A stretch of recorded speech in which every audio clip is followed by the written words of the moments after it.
Warning: the following video might contain some elements that might not be suitable for some viewers. Viewer discussion is advised. As many of you know of, Mario and Luigi Dream Team is the fourth installment of the Mario and Luigi RPG. I'm a sucker for anything Mario. Mario Kart, Super Mario Land, New Super Mario, Mario Golf, Mario Tennis, etc. The only game that has made me love it the most is the Mario and Luigi saga, which drew me in like fans of Animal Crossing. I never lost faith for the games after Saga when I heard that Dream Team was coming out. I couldn't sleep the night knowing our favorite characters are coming back again. After waiting, I received a package from Amazon as I already pre-ordered it. I'm gonna stop playing in hell. I put 20 hours into leveling and trying to get every side mission, every attack piece, and even all the boss fights in the ring. I reached level 40 inside it enough where I can go to the castle. Side note, the castle will be available after waking the Sea Keeper and attacking the castle, which was interesting from the Capcom's puzzles to the inner lay out to the old type of Bowser castles. Anywho, I reached the bastard Antasma. Antasma gets fled to the Dream World as well as Dreambird. Of course, Dreambird lost, but Mario and Luigi decided to jump in and fight Antasma. After many near deaths and Luiginary attacks, I beat him. I beat the bastard that has almost corrupted the whole island. One problem was left. Bowser had the Dream Stone with him. After a quick save, I rushed for Bowser to once again to finish him. A cutscene began showing Peach capturing and Bowser using the Dream Stone. Sorry, I forgot to mention some. Sorry. And Peach used their love magic and broke the Dream Stone. Bowser used a power that made him swallow all the pieces and became a living hell. Once again, I used all the power I had to beat him. Another scene play which involved you mashing the buttons that showed up to smash Bowser back constantly. The last hit made Bowser fall. He was yelling that that it wasn't over, but there was one thing that got me off guard. How's he gonna survive? He was falling rapidly, and it showed him below him spikes. I wasn't too sure what to do, but watch and wait. Sure enough, he was impaled on the spikes, and the speech bubble was only pain text. Blood. Yes, there was blood on the spikes after being impaled that felt so off. I mean, there has been blood in some games like OOT, but in Mario, never. His Elite Four came in where in shock and horror, the Goomba was yelling for help. The paratrooper was trying to get Bowser, who was surprisingly alive, off, but kept falling while Bowser kept yelling in pain. The shy guy finally yelled out, "Why don't we take his place? Just leave him to die, and we can take over." Capcom laughed and agreed.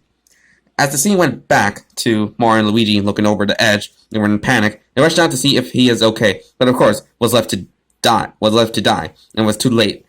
Others approached and gasped in horror. Mario and Luigi both used what strength they had left to get him off.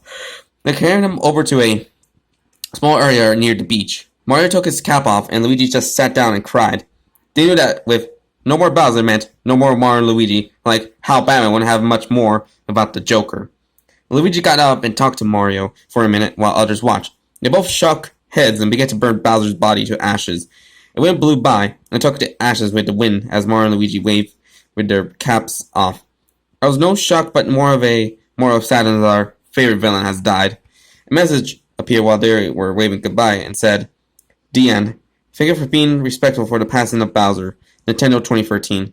It took me back to the selection screen and gave me an option for listening to music, and gave me the option to play it on hard mode, which spoiled the moment. I decided, screw this, you Nintendo, and turn it off, and cried from what they have done. I cried like a little girl as my favorite villain died.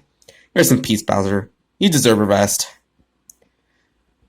I, of course, put my game inside the box of fruit in the closet in the farthest corner and piled it up with old toys. Due to my already depressed self, I had to go to therapy. After 10 lessons, I became less depressed.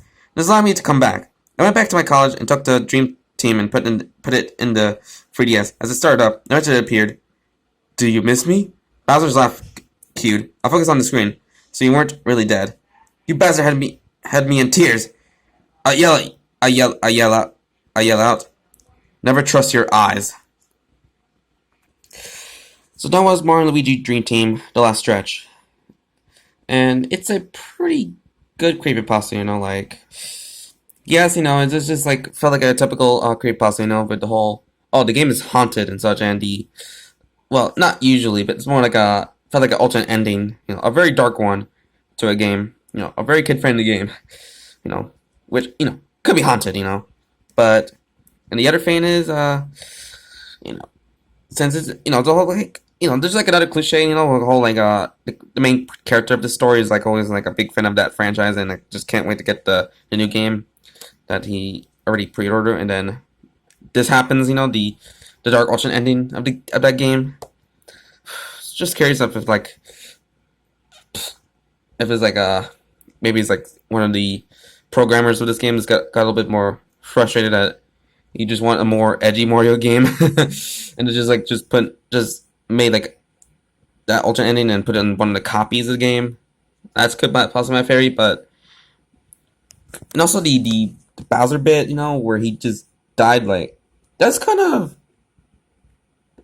tragically sad, especially that how like said like the Bowser's no more and there's no more Mario and Luigi, just like how Batman is no more after Joker died. Yeah, like that. And but also that ending, I think it could have been better. Like, should have like have something else like, oh hey, sorry we just like scared you on like the death of Bowser, but just go buy the real game, so you can have like the real ending of the game that wasn't depressing and such. That could have been better, instead of like did you miss me, from which is said by Bowser, which was usual like a whole creepypasta. I think this is the same thing like in Nightmare's Revenge, like Pokemon creepypasta, with Nightmare the Gengar just somehow says like I always come back. I think that's what he said from I remember from that story and such. But another thing is, yeah, it just like felt like it just like everything felt normal until like things went wrong. It's just I think this is kind of a bit too similar to those alternate endings and alternate scenes creepypasta stories have read like a long time ago, and I just somewhat just stopped doing them because I think it could end up being a little bit overused.